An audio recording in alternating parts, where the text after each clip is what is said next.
President of the United States and the Prime Minister of the State of Israel.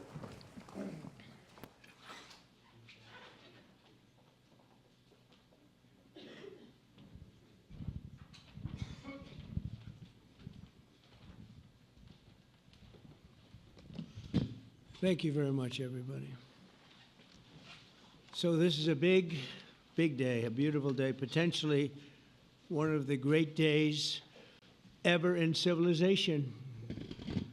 Things that have been going on for hundreds of years and thousands of years. We're going to, at least we're at a minimum very, very close, and I think we're beyond very close. And I want to thank Bibi for really getting in there and doing a job. We've worked well together, as we have with many other countries, both of us, with many other countries, which is the only way this whole situation gets solved. And I'm not just talking about Gaza. Gaza is one thing, but we're talking about much beyond Gaza. The whole deal, everything getting solved. It's called peace in the Middle East.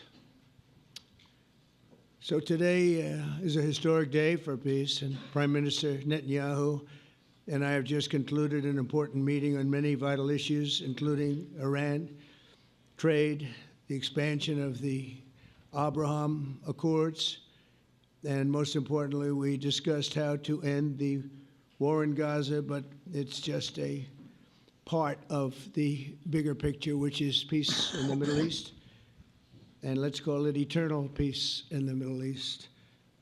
So this is far more than anybody expected, but the level of support that I've had from the nations in the Middle East and surrounding Israel and neighbors of Israel has been incredible, incredible. Every single one of them. This afternoon, after extensive consultation with our friends and partners throughout the region, I'm formally releasing our principles for peace, which people have really liked, I must say. And these are done not just routinely done, these are done with total consideration and working with the nations that we're talking about. All of these nations have made contributions to those suggestions. I want to thank the leaders of many Arab and Muslim nations for their tremendous support in developing the proposal, along with many of our allies in Europe. Europe has been very much involved, and as I was called by many of the European leaders, most of them saying, is this true? Are you really doing peace in the Middle East? This is the most incredible thing we've heard. Some think it's the biggest thing they've ever heard. They called just to find out, was it just a rumor or is it actually done? And then they said, have you spoken to the Arab leaders? Have you spoken to all of the other leaders that we have to get? A lot of people involved in this one. I also want to thank Prime Minister Netanyahu for agreeing to the plan and for trusting that if we work together, we can bring an end to the death and destruction that we've seen for so many years, decades, even centuries, and begin a new chapter of security, peace, and prosperity for the entire region. And I want to just say that my meetings and dialogue that we had with so many countries, Saudi Arabia as an example, the king is a phenomenal person. The Emir of Qatar, he's incredible people.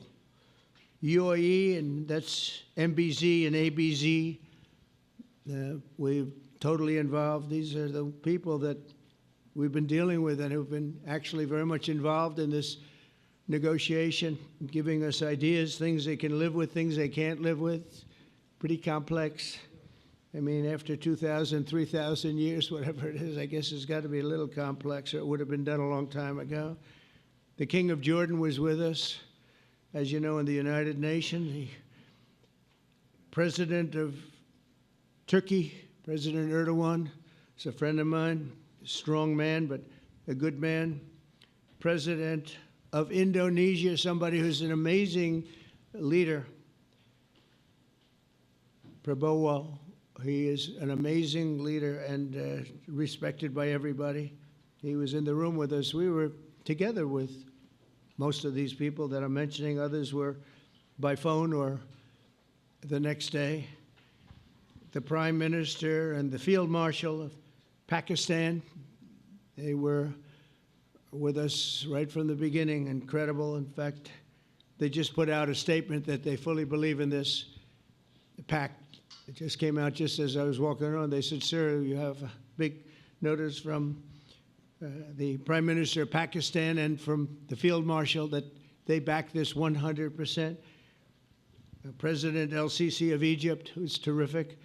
And these are people I've gotten to know over the years. I mean, I would say it started around 2015 and then went into 2016 when the presidency officially began. But I've known him actually for a long time, and there are many cases really great men. I can't say in all cases, but I will tell you in many cases they're great men and some great women too. They tend to be mostly men, however, I will say that. But if accepted by Hamas, this proposal calls for the release of all remaining hostages immediately, but in no case more than 72 hours.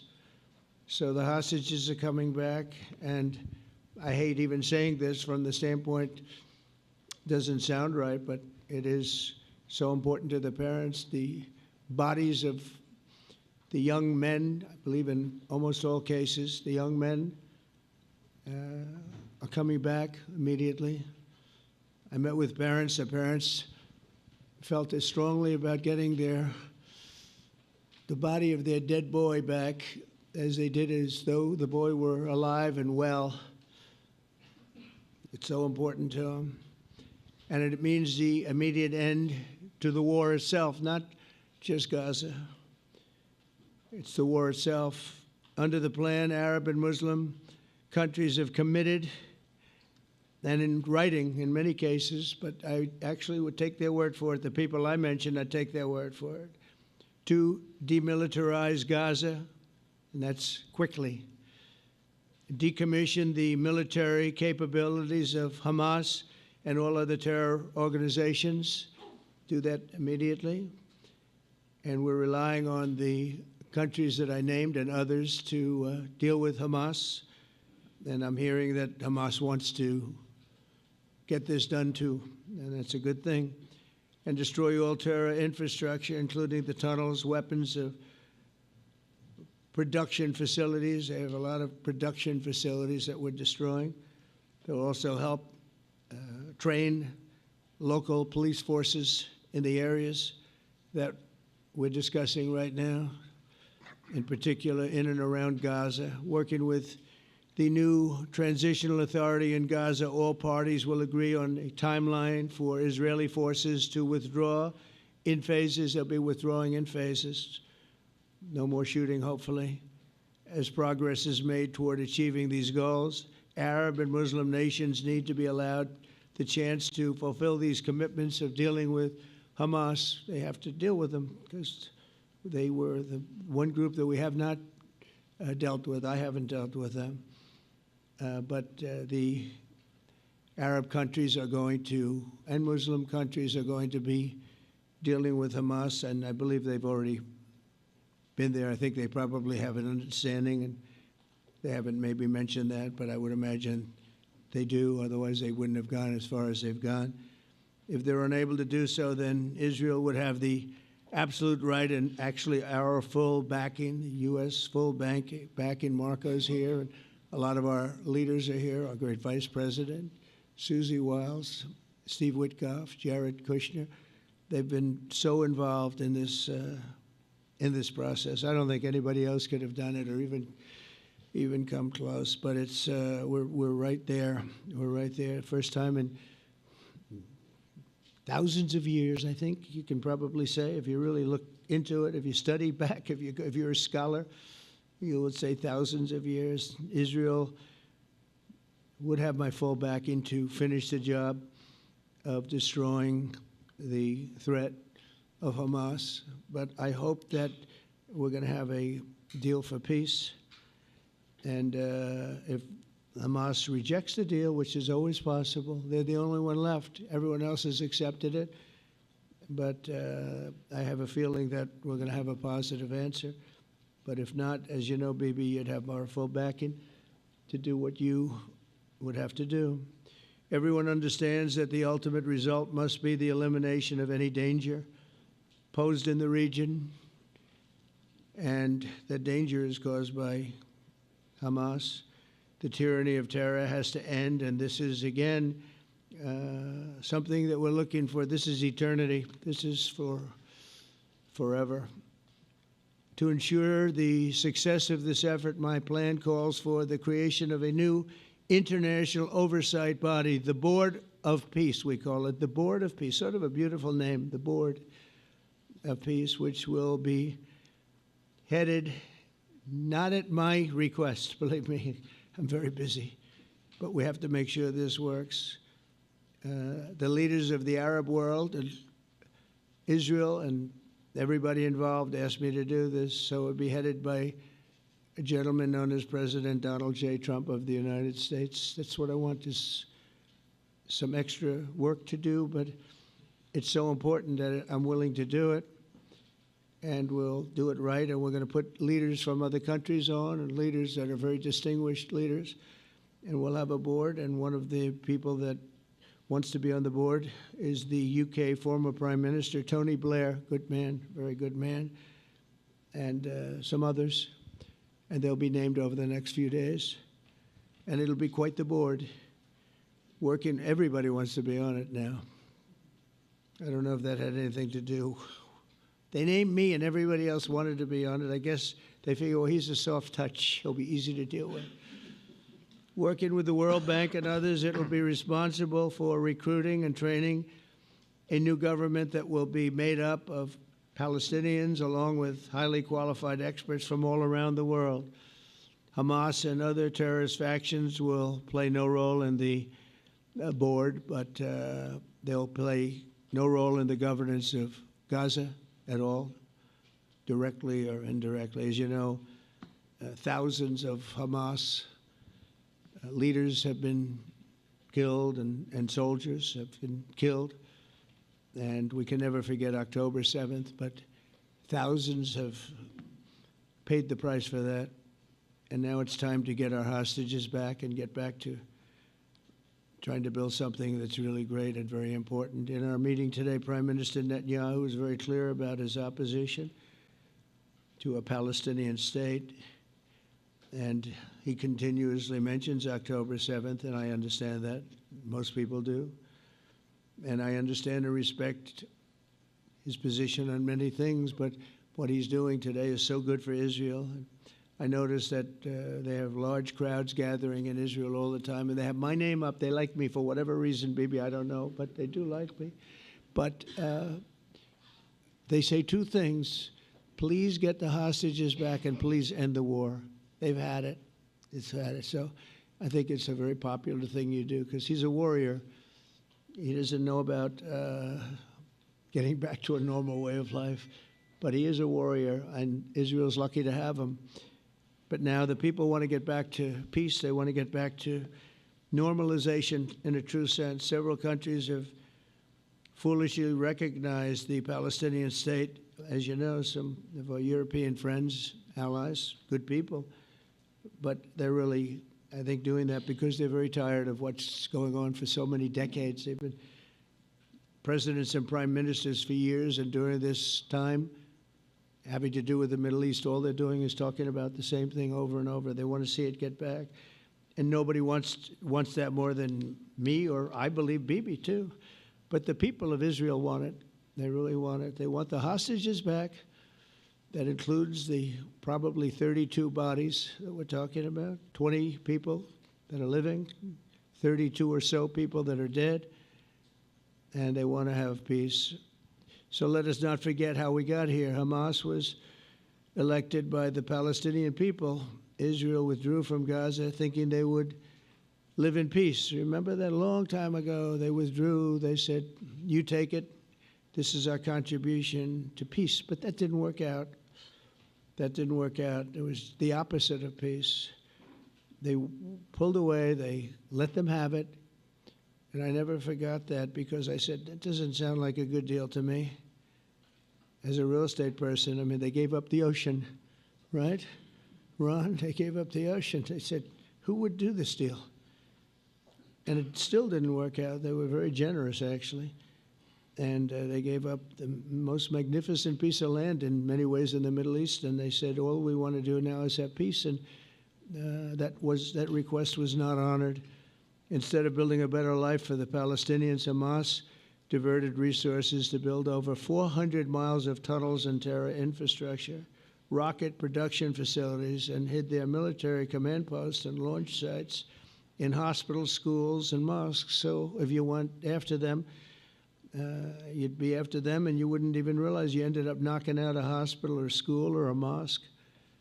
A terrible thing, terrible, terrible way to have to fight. No fight is good, but that's a real bad one. So there are many Palestinians who wish to live in peace. Many, many, many. I've seen so many of them, and they have support. And I challenge the Palestinians to take responsibility for their destiny, because that's what we're giving them. We're giving them responsibility for their destiny, fully condemn and prohibit terrorism and earn their way to a brighter future. They don't want the life that they've had. They've had a rough life with Hamas. If the Palestinian Authority does not complete the reforms that I laid out in my vision for peace in 2020, they'll have only themselves to blame. We're giving them an amazing footprint, and they have amazing support from the leaders of the Arab world and the Muslim world, the great leaders. These are great leaders. These are unbelievable leaders that have built great countries and very wealthy countries. What the future holds for the Palestinians, no one really knows, but the plan that we put forward today is focused on ending the war immediately, getting all of our hostages back, getting everything back. Hard to believe when you even say it, and creating conditions for durable Israeli security and Palestinian success. Israeli security is going to be involved. We're going to help you. We'll be there with you in terms of helping with security. We want to make sure it works. We just want to make sure it works. There shouldn't be a shot fired. Now, there will be, I guess, because that's the way it seems to be, but there shouldn't have to be within a few days. There shouldn't have to be a shot fired. Maybe for eternity. Wouldn't that be nice? I hope it's true. I can tell you the leadership of that region feels that there's a good chance of it being true. So this will lead to this agreement that we're talking about will lead to a sustainable long-term peace. No president in history has been a greater friend of the state of Israel than I have, in addition to negotiating the Abraham Accords. I like to say it that way because the real people, that's what they call Abraham. I would say Abraham, but it's so much nicer when you say Abraham. So much more elegant. But the Abraham Accords are amazing. Jared, you did that along with your group of geniuses, and nobody thought that could be done. We have 4 countries, and Sleepy Joe Biden didn't do a thing. He didn't even know what the hell they were. He should have had them fold up. But I think this will also lead to packing them. And who knows, maybe even Iran can get in there. I hope, we hope we're going to be able to get along with Iran. I think they're going to be open to it. I really believe that. But they could be a member. I long ago said, I'll bet you at some point Iran will be a member of the Accords. And little did I realize it was going to take this turn. That was some turn we did with the B-2s. But I think they might very well be there because it's a great thing for them economically. I recognize the eternal capital of Israel. I opened the American embassy in Jerusalem. That was something that everyone said would never be done, could never be done. Virtually every president for many, many years, for decades, would campaign on making Jerusalem the capital of Israel. They campaigned on it over and over. Is that right, Steve? Is that right? Everyone, and when they got to it, and I understand why now, because it was so. When I got to office, I campaigned on it too. I said, we're going to make it. And then I'd get calls from the leaders of various countries saying, please don't do it. Please don't do it. It'll end the whole world. Please don't do it. And finally, I just didn't say anything, and I did it. People were calling me before I did it because they heard I was going to do it. And leaders of countries were calling me. And I think it was on a Thursday that I did it. And they'd call me Monday, Tuesday, Wednesday, 3-4 times a day, and I said, tell them I'll call them back on Friday. And I announced it on Thursday, and I called them back, the biggest people in the world, and they said, "You've done it." I said, "Done what?"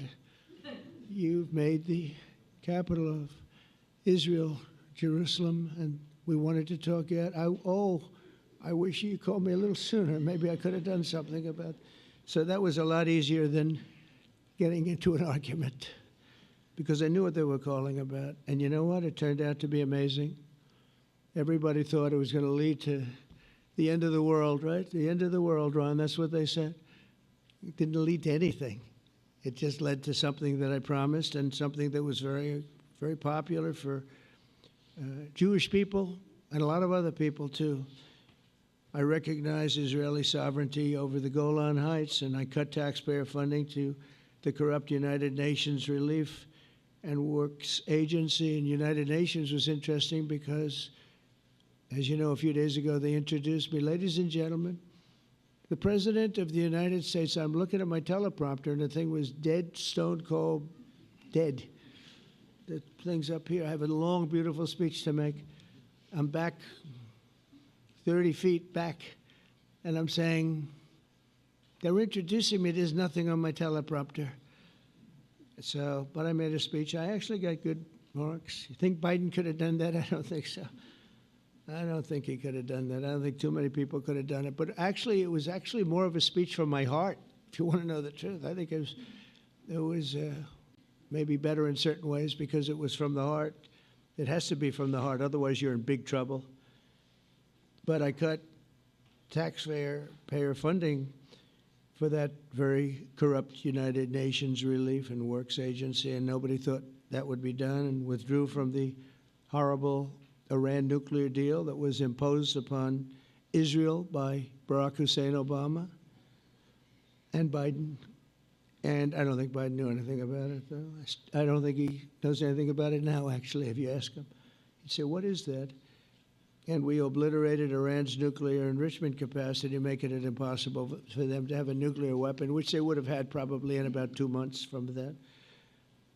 But I've never asked Israel to compromise its security, but we had big, strong talk. Nobody's been better to Israel. No president's been better to Israel than Donald Trump. But we had a long, strong talk, Bibi and I, and he understands it's time. It's time. History has shown. And the people of Israel want it. And the people of the Middle East want it. The people of enemies of Israel want it. But they don't have really too many enemies right now. And you know what? Many countries have gained great respect for Israel, for the way they fight, for the job they do, including me. I had respect anyway, but they gained respect. History has shown us that those who have relations with Israel have thrived, while those who have devoted resources and attention toward the destruction and even annihilation of Israel have languished. They haven't done well. Israel is not going anywhere. They're going to coexist with other people and countries in the region, from Syria to Lebanon to Saudi Arabia.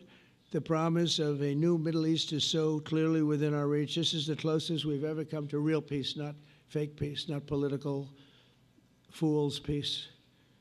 If we can get this difficult problem solved, the opportunities for all within that vast region of this world, it's a vast region, it's unlimited.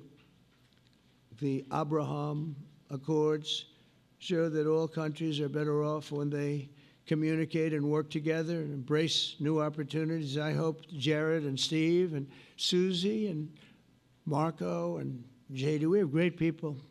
I hope you guys are going to work very hard to get these other countries in, because now they have no excuse.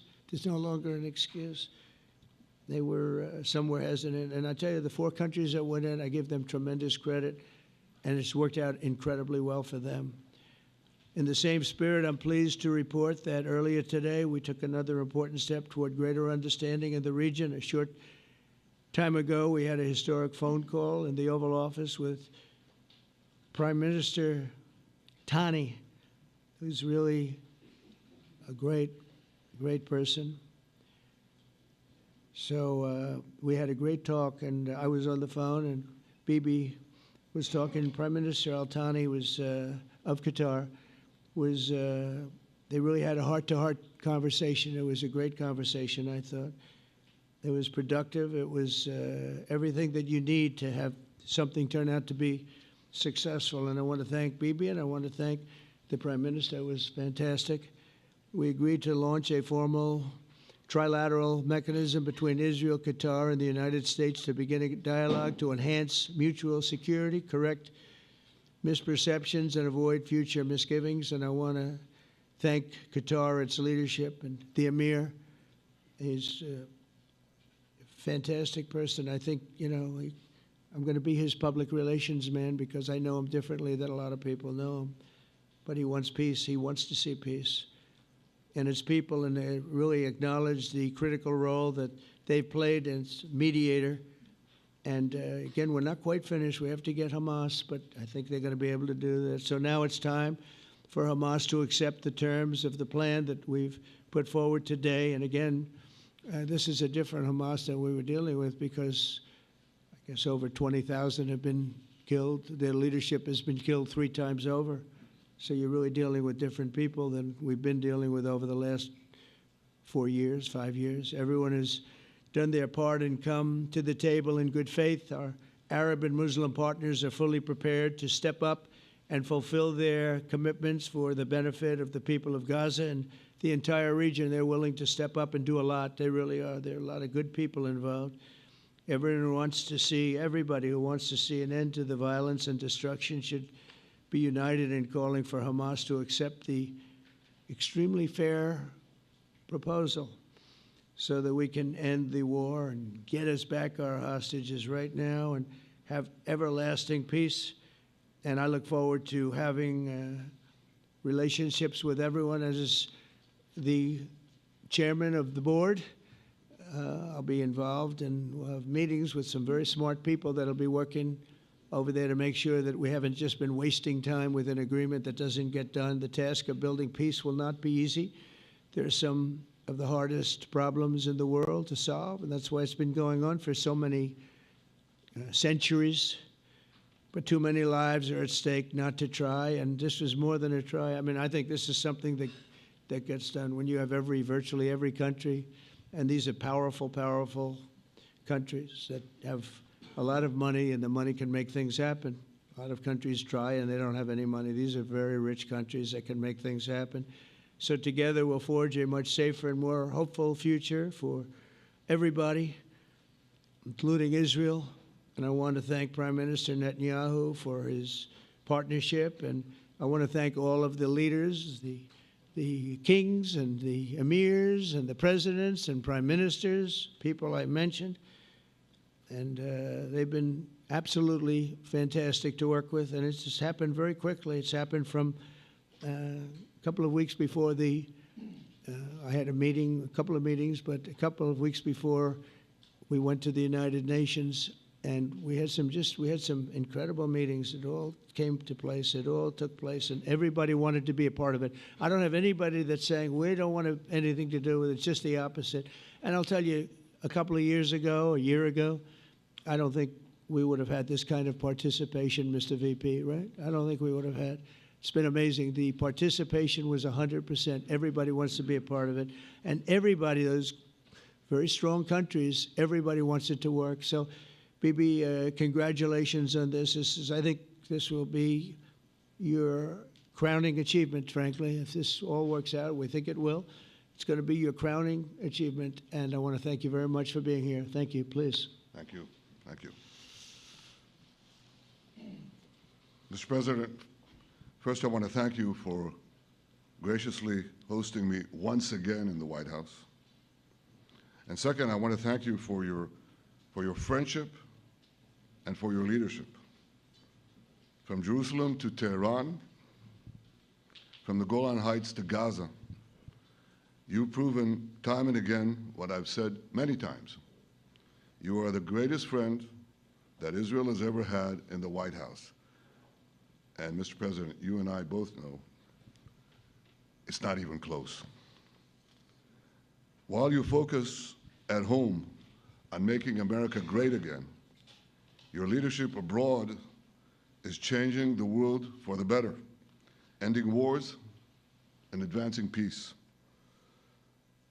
I believe that today we're taking a critical step towards both ending the war in Gaza and setting the stage for dramatically advancing peace in the Middle East, and I think beyond the Middle East, in very important Muslim countries.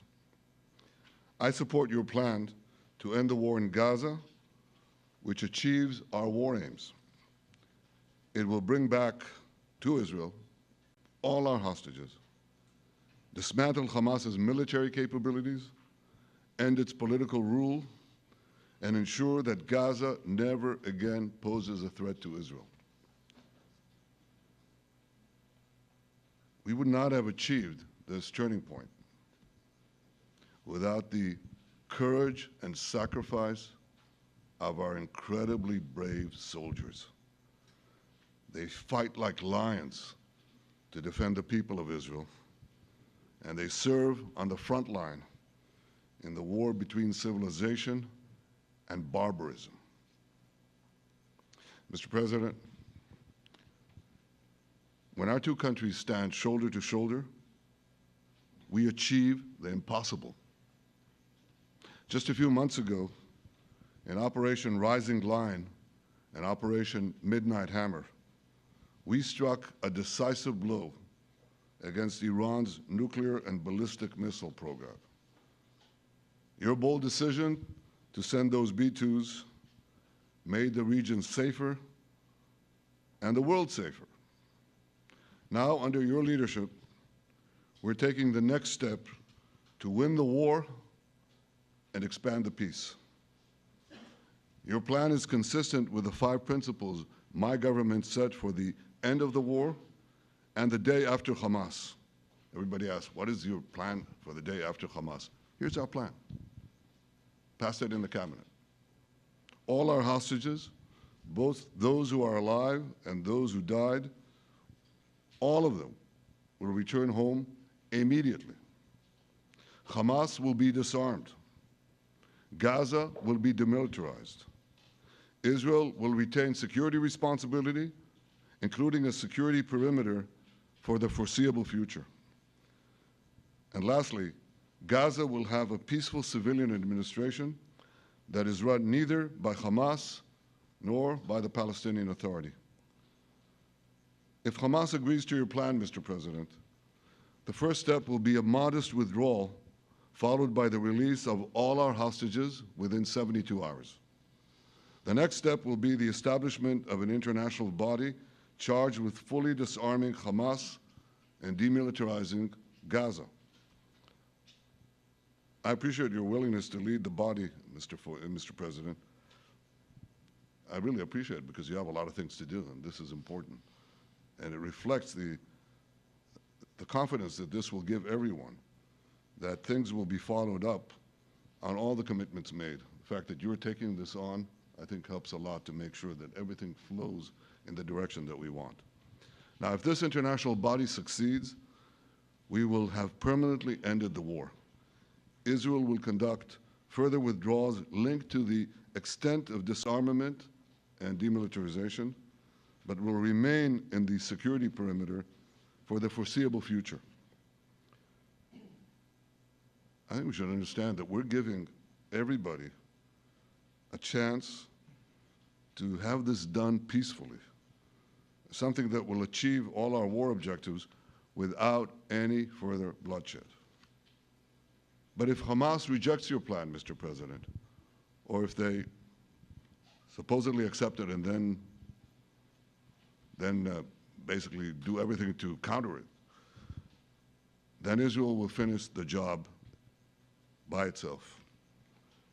This can be done the easy way, or it can be done the hard way, but it will be done.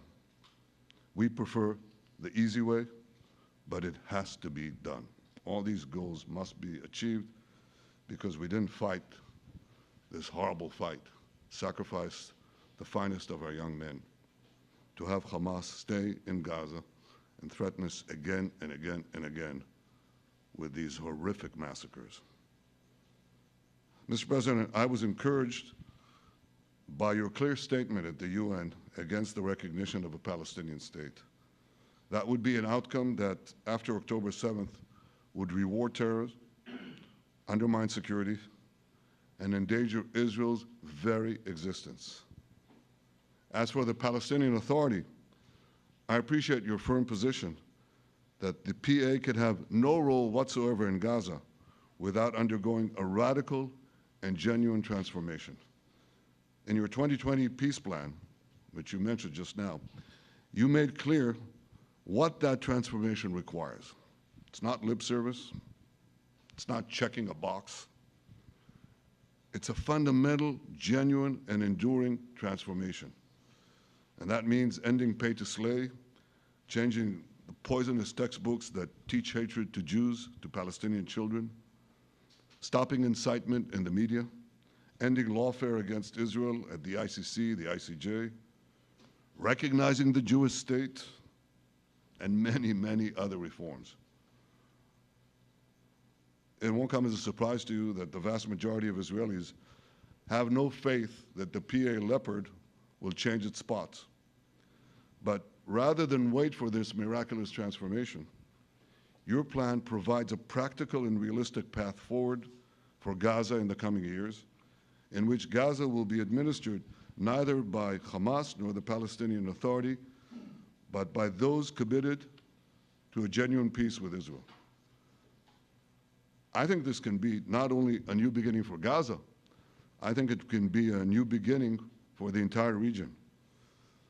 Under your leadership, we can re-energize, well, I've got to contribute my own, we can re-energize the Abraham Accords.